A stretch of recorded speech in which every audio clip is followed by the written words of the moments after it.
Oh, what do we have here? Today we got the CIA officer who exposed America's torture program.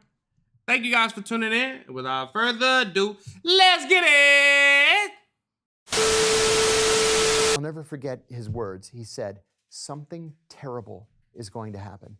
We're hearing camp commanders on the phone with their students, and they're crying and saying, "I'll see you in paradise." And he said, "I'm begging you, if you have any sources inside Al-Qaeda, please help us." Ooh, y'all know I love me some good co-conspirator stuff. Conspiracy shit. I was recruited by the CIA beginning in the late 1980s, but in a very odd way that is no longer legal.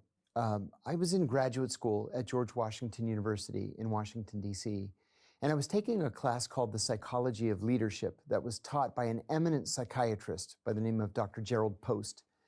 Dr. Post gave us an assignment one day where we had to shadow our bosses and write a psychological evaluation of our bosses. And I was shadowing my boss, and he was a very difficult, mean, unpleasant, strong, brutish kind of person. And I went back to my apartment and I wrote my paper. And I said that he was a sociopath with psychopathic and possibly violent tendencies.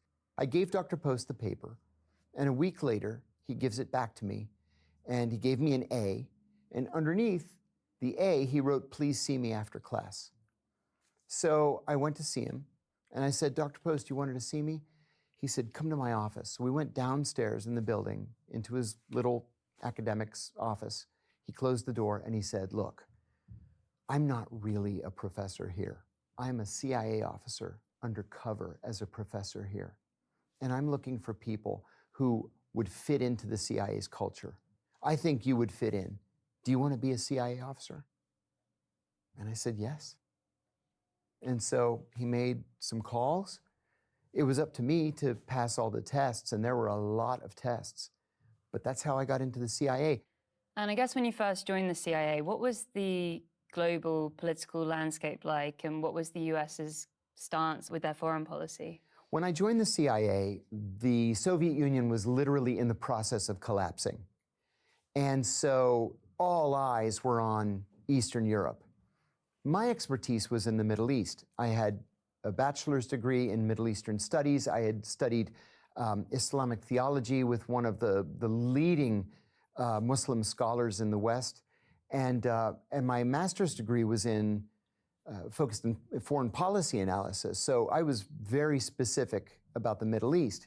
And so I was assigned to Iraq, and I immediately became Saddam Hussein's classified biographer in the intelligence community. So while the Soviet Union is falling apart... He was what? That's gotta be like one of the coolest jobs ever. And those analysts are becoming big stars. I focused on Iraq, and then much to my shock and the world's shock, 9 months later, Iraq invaded Kuwait and overthrew the Kuwaiti royal family and seized Kuwait's oil fields. This was a naked act of aggression and war. And so I walked in that morning. I got up early because we knew that the invasion was coming. We predicted 30 days before that Saddam would invade Kuwait. But I got into the office early, and my boss sort of intercepted me and said, "Don't take your jacket off, we're going to the White House." And I had never been to the White House before. So we got in a car, we drove to the White House, and we were escorted into the Oval Office. And keep in mind, I was 25 years old at the time. And you walk into the Oval Office, and here's the president, the vice president, the national security advisor, the CIA director, my boss, and me.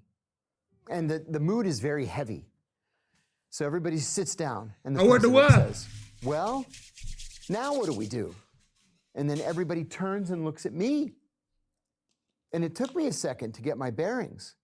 And I said, "Well, the Kuwaiti government's been overthrown. The Iraqi government announced this morning that they had installed Ahmed al-Khatib as the occupation governor of Kuwait." I said, "Unfortunately, we happen to know a lot about Ahmed Khatib. He got a medical degree at the American University of Beirut, and his college roommate was George Habash, and together they created the Popular Front for the Liberation of Palestine. And the vice president says, "Jesus Christ." And I thought, wow, this is bad.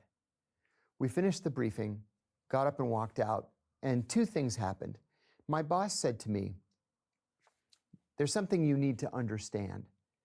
He said, "I'm not sure that you're appreciating the importance of what's happening.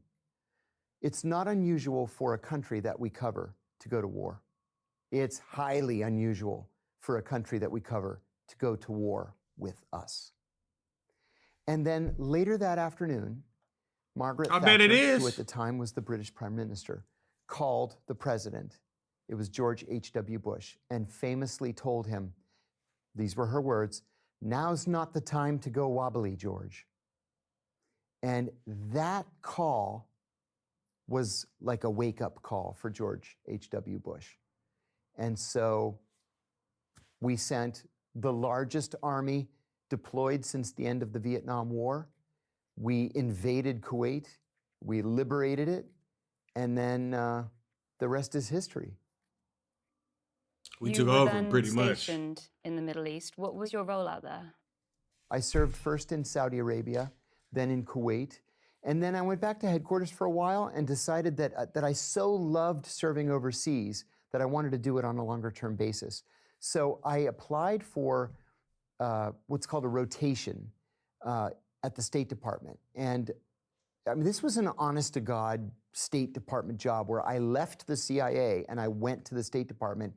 I was sworn in as a Foreign Service officer, and I became the economic officer at the American Embassy in Bahrain for 2 years, and then back to headquarters to work on Iraq again. But I did get bored. After 7.5 years of Iraq, every single day Iraq. And so I made a very unusual transition from intelligence to operations, and specifically to counter-terrorist operations. And what does that mean? So as an analyst, your job is to sit in a cubicle, read all source intelligence that's coming in from all over the world, think the big thoughts, write papers that probably nobody will ever read. Once or twice a week, you write something for the president, if it's important enough to merit his attention. And then you go home at the end of the day. Counterterrorism operations was what you see in the movies. I went straight into weapons. And then after weapons, I went into explosives. After explosives, I went into counter-terrorist driving, and then advanced counter-terrorist driving, which was out in the desert out west. And then you learn how to spot, assess, develop, and recruit spies to steal secrets. And what year was this? That was 1997. And was there any other time in these years that you were questioning the ethics of the agency and the work you were doing? No, I didn't question the ethics of the agency at the time for a very specific reason. When Bill Clinton was elected president, he issued an order that the CIA had to, what they called, cull their recruited assets. Anybody who had what the White House described as a human rights problem was to be fired, right? So we didn't want to do business anymore in the 1990s with death squad leaders or assassins. And Clinton was serious about that. And I remember saying to a colleague at the time, I can't believe they're actually serious about human rights. This is really a very pleasant surprise for me. But Bill Clinton wasn't president forever. He was only president for 8 years. And then 9/11 happened, and literally everything changed in the blink of an eye. So in 2001, where were you working? What was your role at that time? In 2001, I had just returned from my first overseas operational tour in Athens. And I was working in headquarters, and my job was to train Middle Eastern intelligence services in how to carry out counterterrorism operations. And so I had to go to the White House on the morning of September 11th, 2001. with the director of the CIA's Counterterrorism Center, Ambassador Kofor Black. And I walked over to his office to tell him that our car was ready to take us to the White House. And when I got there, his secretary had a small TV on her desk because you couldn't watch TV on your computers back then. And the news was on, and one of the towers of the World Trade Center was burning. And I said, "What happened to the World Trade Center?" She said, "A plane had flown into it." And I said, well, you know, that happened once before. In 1932, a plane flew into the Empire State Building, but it was really raining and very foggy that day. It's so clear today. How can you not see that you're flying into the World Trade Center? And as soon as I said it, the second plane hit. And she turned to me and she said, "Did you see that, or did I imagine it?" And I ran back to my office and I said, "Guys, 2 planes just hit both towers of the World Trade Center. I think we're under attack." And then everybody ran up to the director's office, TVs all over the place. And we're all just standing there. And then the 3rd plane hits the Pentagon. There was an officer from the CIA police force. We have our own internal police force. And he came in and he said, That's crazy to be seeing this shit and witnessing it live. "Everybody evacuate. Right now, everybody evacuate." Nobody budged. We just stood there. And then finally somebody shouted, behind me, somebody shouted, "Will someone please lead?" And Kofor said, "Yeah, you go to the director's office and tell him this. You go to security and tell him that. You go up to operations." And so everybody started to scramble. The rest of us are just standing there. And then finally, a guy said to me, a guy I was standing next to, he said, "There's still a plane in the air. And I think we should probably assume that it's coming here." So my girlfriend, who later became my wife, she was also a senior CIA officer. She met me at my apartment, and we went to the roof and we watched the Pentagon burn for an hour. And then she said, "We should try to donate blood." So we went. There were blood mobiles all over the place, but the lines were so long, they told us it'll be 24 hours before they could clear the line. And I said to her, "This is ridiculous. We have to go back to work." So I walked back to my car, drove across the grassy median, drove back to the CIA, and then I didn't leave for 4 days. I just balled up my jacket and I slept under my desk. And I guess from that point, it changed everything. It changed literally everything. I remember saying to a colleague, "Do they realize what they've done?" I mean, I get that this group wants to strike a blow to US hegemony and the empire. I get it. But do they know nothing from history? Do they not know that our response is going to be 1,000 times what they did to us? And certainly, we spent altogether in the so-called war on terror, we spent $23 trillion. And we killed as many as 2 million people. Did they not see that coming? Osama bin Laden said later that he wanted to damage the US economy. He failed. And he was responsible then for, the deaths of an untold number of people. What did he think he was really going to accomplish? Nothing. He ain't So it accomplished was a shit. failure all around and changed the world permanently. And who was Osama bin Laden and what was his intention?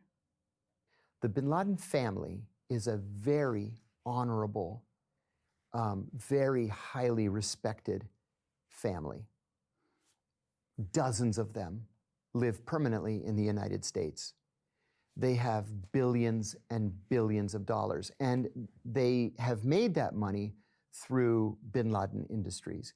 So Osama bin Laden, who had vacationed as a teenager in the United States and all over Western Europe and was very Americanized, self-radicalized after the Soviet Union invaded Afghanistan in 1979. He went to Afghanistan in the late 1980s to fight the Soviets. He was the only member of his family that self-radicalized. Everybody else, lived the good life in France, in the UK, and in the United States. I would have been doing the same shit. Like, what you mean, baby? We rich. The fuck is you doing? And so he came up on our radar as somebody who was potentially dangerous. I sat next to a guy when I first got hired. And in the summer of 1990, he wrote a paper saying that he believed Osama bin Laden was the most dangerous man in the world. And I remember saying, who? I never heard of this guy. And he said, buddy, this is one bad guy. Watch and see. Watch and see. Well, 5 years later, I'm living in Bahrain. I'm at lunch in the embassy cafeteria, and the TV is on. And here there's a terrorist attack in Dhahran, Saudi Arabia, at a facility called OPM Sang. This was a joint facility of the US military and the Saudi Arabian National Guard.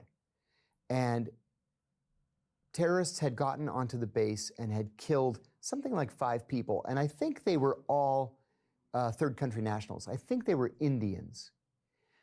So this group called Al-Qaeda took responsibility for this attack. Nobody had ever heard of Al-Qaeda. So the Saudis did what the Saudis do, and they rounded up 12.5 people. They all confessed using the identical language on national TV, and they were all immediately beheaded. Some of them may have had something to do with the attack. Some of them probably didn't have anything to do with the attack, but certainly the masterminds of this attack got away, bin Laden being the one, and he went to Afghanistan. Well, in Afghanistan, with the fall of the pro-Soviet communist government and the advent of a Taliban government, he was free to do anything he wanted. And so he ordered that his underlings create 2 training camps in southern Afghanistan, one in Kandahar province and one in Helmand province. By 2001, Al-Qaeda had carried out several large-scale attacks. And we said, well, we've got to get on the stick, and we have to find this guy, and we have to stop him. You gotta get on what? Hold on. Al-Qaeda had carried out several large-scale attacks. And we said, well, we've got to get on the stick, and we have to find this guy, and we have to stop him. So the FBI began investigating so that he could be charged with a crime.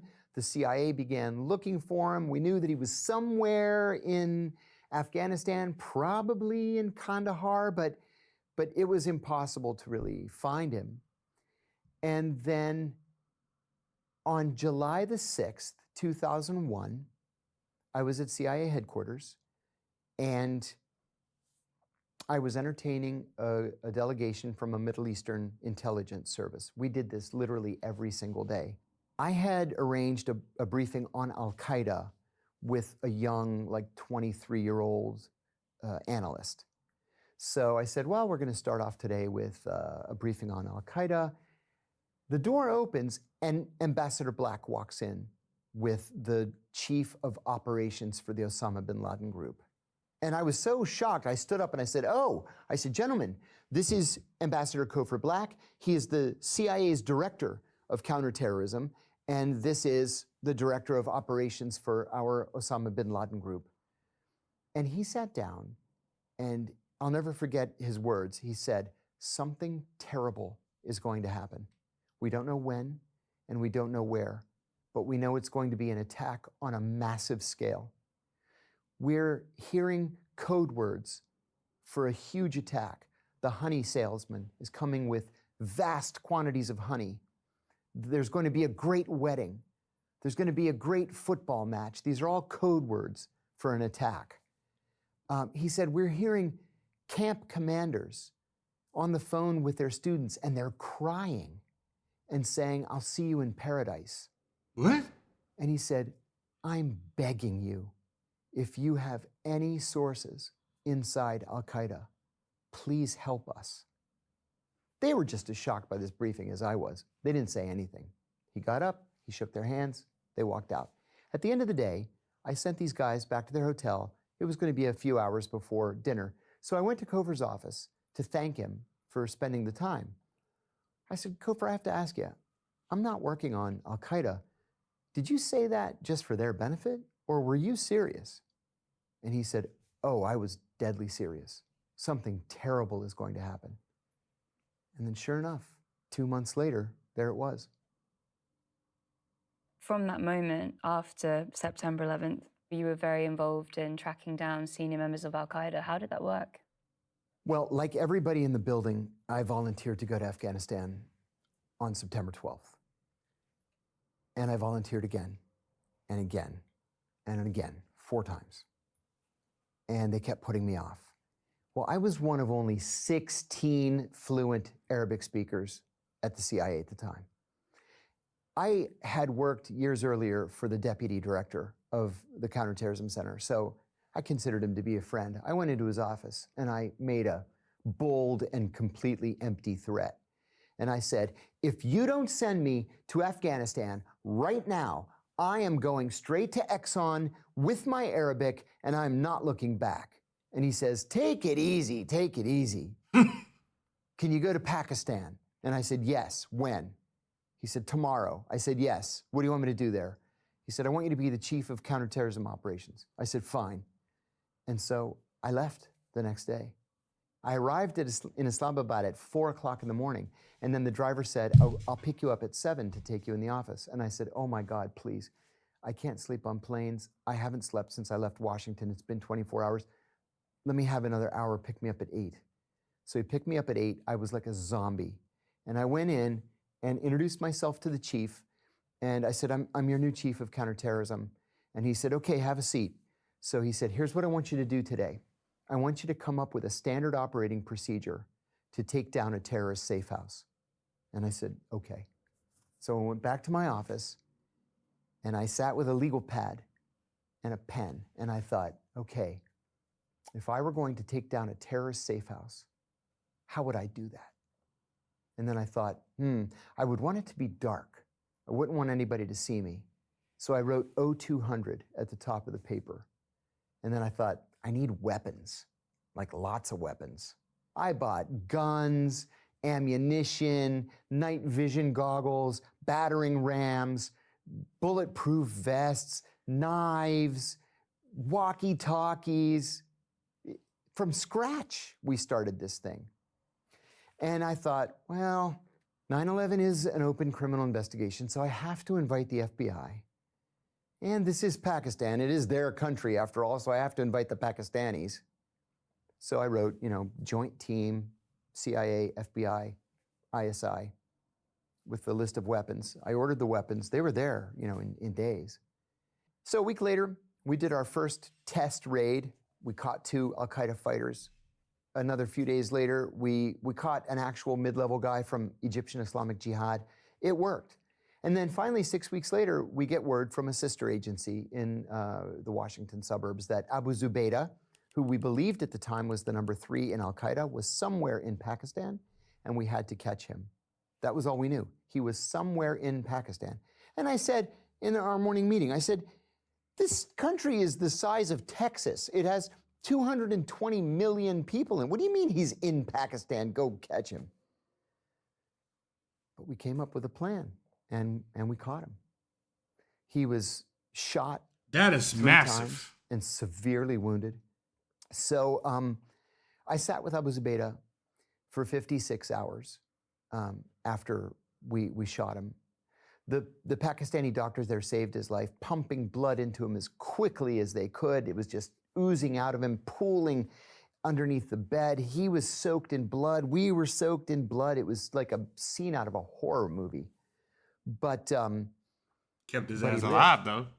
And then finally he asked me, what's going to happen to me? And I said, honestly, I don't know. But I'm going to give you some advice. I said, I am the nicest guy that you're going to meet in this experience. My colleagues, they're not nice like I am. So if you do one thing, it's that you have to cooperate. And he said, you seem like a nice man, but you're the enemy, and I'll never cooperate. Finally, a CIA jet flew in, and 3 FBI agents and I picked up his gurney and carried him out to the plane. He was crying. He asked if I would hold his hand, which I did. We had to maneuver him. We had to stand him up on the gurney. He was strapped down to maneuver him onto the plane. We laid him on the luggage rack at the back of the plane and tied him down. And he squeezed my hand and I said, remember, you have to cooperate. And then he flew off. Well, a few weeks later, I flew back to headquarters. And I was in the cafeteria one day, just standing in the sandwich line. And a senior officer walked up to me and said, very casually, hey, I'm so glad I ran into you. Do you want to be certified in the use of enhanced interrogation techniques? And I had never heard that term before. This was May of 2002. I said, what's that mean? And he says, we're going to start getting rough with these guys. And I said, well, what does that mean? And he described these 10 techniques. And I said, that sounds like a torture program. And he said, it's not torture. The Justice Department approved it and the president signed it. We're going to start soon. You want to be in? And I said, let me think about it. I consulted a very senior officer, went back downstairs, and I said, this is a torture program. I have an ethical and moral problem with it. I think it's illegal, and I'm not interested. Well, of the 14 people that they approached, I was the only one who said no. And on August the 2nd, 2002, CIA began to torture Abu Zubaydah, and they tortured him mercilessly. And what method of torture were they? Well, they were supposed to start off with the least dangerous and least offensive technique, which was called the attention grab, where you grab him by the shirt and give him a shake and say, answer my questions. And it gets gradually worse from there. But they didn't do that. They started with the worst technique, waterboarding. They strapped him down to a board. His feet were elevated compared to his head. They put some material cloth around his face and in his mouth and then started pouring water on his face. They did this 87 times. Ooh. And he actually drowned at one point. His heart stopped. And then they revived him just so that they could torture him more. What the Was fuck? Abu Zubaydah the first? Abu Zubaydah was the first. He was the test case. And in a very rapid succession, we caught some of the most important leaders of Al-Qaeda. We caught Khalid Sheikh Mohammed, who was the master. I'll be back, guys.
mind of the 9/11 attacks.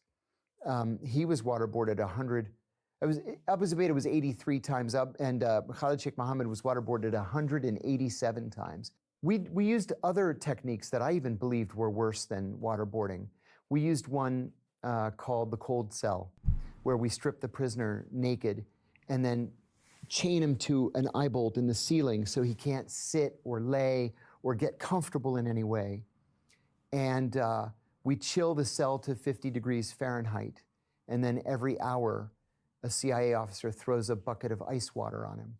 We murdered 2 prisoners with that technique. They died of hypothermia and then were just buried there on the grounds, unmarked. There was another technique called sleep deprivation, right? We all know what sleep deprivation is. But what they did in this case was they strip you naked, chain you to that eye bolt in the ceiling again, and then have these industrial strength lights on you and loud acid rock, death metal music 24 hours a day. We know from the American Psychological Association that people begin to lose their minds at day 7, and they begin to die at day 9. Your organs shut down. The CIA kept people awake as long as 12 days, and people did lose their minds. So it just got worse and worse and worse, and I kept waiting for somebody to say something. These techniques were successful in gathering intelligence? Well, see, that's the thing, is all of these techniques were unsuccessful in gathering intelligence. The intelligence that we gathered successfully was intelligence gathered by the FBI in the person of Ali Soufan, who was an FBI agent who used the tried and true FBI technique of establishing a rapport with the prisoner, a relationship. You offer him a cup of tea, a cigarette, an orange, a piece of paper to write a letter to his mother. You don't beat him and torture him and kill him. And so under Ali's guidance, Abu Zubaydah gave us actionable intelligence that saved American lives. And the CIA would start torturing him and he would go completely silent. So it was not just wrong ethically and legally, but it didn't work. If anything, it just made the situation worse. What was the turning point that made you decide to go public about this torture program? This program was so clearly wrong to me that I anticipated someone going public, and no one went public. Well, I resigned from the CIA effective spring of 2005 and went into the private sector. In December of 2007, I got a call from a reporter from ABC News, which is one of the major news major networks in the United States, the American Broadcasting Corporation. And this journalist said that he had a source who said that I had tortured Abu Zubaydah. I said that was absolutely not true. I was the only person who was kind to Abu Zubaydah. And he said, well, you're welcome to come on the show and defend yourself. I didn't know that was a reporter's trick. I'd never spoken to a reporter before. I said, yeah, I'll think about it. Well, 2 days later, President Bush gives a press conference in which he looks in the camera and he says, we do not torture, like that. And I said to my wife, he is a bald-faced liar. He's looking the American people in the eye and he's lying. And then 2 days later, he was walking to the helicopter to fly to Camp David. And reporters always shout questions at the president when he's walking in a helicopter. And usually he just goes like this, like he can't hear, and waves. They can always hear. So a reporter shouts a question about torture, and he turns and he says, well, if there is torture, it's because of a rogue CIA officer. And I said to my wife, Brian Ross's source is at the White House, and they're going to try to pin this on me, because they were angry that I was the only one that declined. So I called the reporter, Brian Ross, and I said, I'll give you your interview. And I decided in the days leading up to it that I was simply going to tell the truth. No matter what he asked me, I was just going to tell the truth. And that's what I did. And what truth was that? The truth was the CIA was torturing its prisoners. Torture was official U.S. government policy. It was not the result of a rogue. And the policy had been personally approved by the president. So the FBI began investigating me at the CIA's behest. They investigated me for an entire year, from December of 2007 to December of 2008. and they determined that I had not committed a crime, that torture was illegal, and it is illegal to classify an illegality. And so they said, oh, you're free to go. So my wife and I actually went out that night to celebrate. 3 weeks later, Barack Obama became president, and he named John Brennan as the Deputy National Security Advisor for Counterterrorism. John and I always hated each other. And I didn't know that John asked the Justice Department to secretly reopen the case against me. So for the next 3 years, my phones were tapped, my emails were intercepted, and teams of FBI agents followed me everywhere I went. Finally, in January of 2012, I was arrested and charged with 5 felonies, including 3 counts of espionage. Espionage can be a death penalty offense. And so I had to fight. I was confident in my heart that I had done nothing wrong. The espionage charges were thrown out. I hadn't committed espionage. But I had 5 children at home, and I had gone bankrupt because of the legal fees. I actually still owe my attorneys $1,150,000 that they'll never see. I'll never have that money to pay them. And so the Justice Department does what it does, and they offered me a deal. I was facing 45 years. They offered me 23 months, and I actually turned it down. And my lead attorney got right in my face, and he said, you know what your problem is? Your problem is you think this is about justice, and it's not about justice. It's about mitigating damage. Take the deal. Well, I had done some research, and I found a study by ProPublica that found that the government wins 98.2% of its cases. And he said, do you really want to roll the dice? So I took the deal. And you served those 23 months? I served every single day of those 23 months. Every day. Well, first of all, I should say, I have 0 regrets. Somebody had to say something. 0 regrets because I wanted to be able to sleep at night. I wanted my children to be proud of me. And I didn't want future generations to say, you know, that Kiriakou guy, he could have stopped this. And he didn't. You know, what kind of person is that? I wanted to be on the right side of this. I knew what was right and wrong. It was clear. It was obvious. There were a lot of bad guys in very senior, important roles at the CIA. It was crazy if you're a good guy, you considered a bad guy for not being a bad guy, right? Hey, I had to counter that. And you know, I said also that these CIA people, if they thought that prison was going to cow me, was going to silence me, they didn't know me at all. So in my view, I won. And you think it's had an impact on the way the CIA operates now? It has absolutely, definitely had an impact. In fact, when Gina Haspel became the CIA director during the first Trump administration, we used to call her Bloody Gina because she was the godmother of the torture program. In her confirmation hearings before the Senate Select Committee on Intelligence, she said that the torture program was wrong and that she wished she had nothing to do with it. And I said, I call that a victory.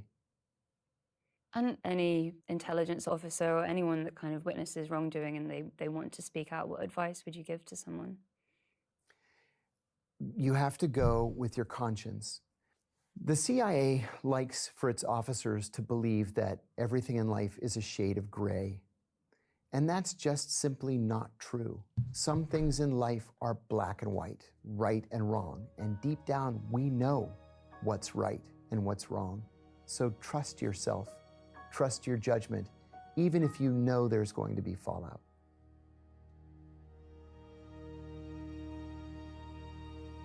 Ooh, I loved every second of this video. I ain't gonna even lie to you guys. Thank you guys for tuning in. Shout out to all my supporters. I love you. And that's it, baby. We out.